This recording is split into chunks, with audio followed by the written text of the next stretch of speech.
politics, the economy, education, healthcare, big news issues affecting the Ozarks. Cut through the clutter with Color 10 News analyst Brian Calfano. Now on Ozarks Tonight. Good evening. Welcome to Ozarks Tonight. And we're joined by Representative Curtis Trent, who has been good enough to come in to talk with us about a few things regarding Missouri government. The Republican Party was really a victim of its own success. You got a lot done despite some pretty challenging circumstances.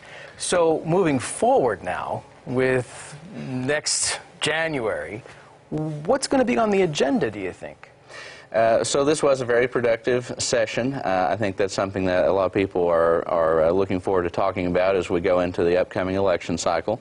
In terms of things to do in the future, we still have a lot on our plate. I'd say tort reform is going to be a major issue. We have gotten some tort reform done, but there's still a lot more fixes that can be made there. Things like statute of repose.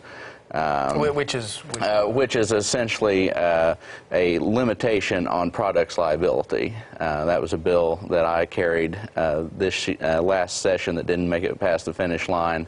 That would provide a lot of relief and certainty for our manufacturers and retailers here in the state. It would be a very pro-business measure if we're able to get that enacted. I think our infrastructure is going to be another important area, and this is an area I think our Governor Parson wants to work on a lot.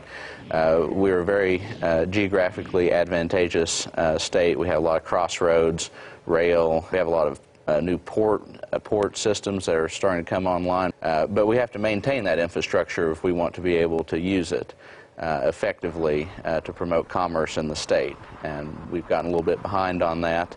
But I think there is a lot of political will to do something that will be meaningful, that will really bring our transportation system back up to par.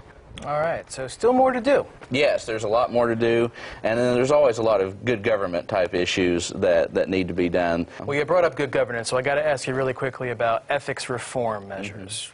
Any sense that we're going to get more of that coming in the next session? Well, I don't have a good sense of that.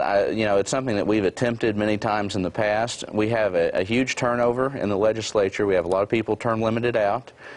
So I think that a lot of issues, not just ethics reform, but many issues are going to be very dependent on what the will and the priorities are of the new group of people who are coming in. All right, Representative Curtis Trent with us tonight. Appreciate your time, Representative. Thanks so much. Yeah, absolutely. Thank you.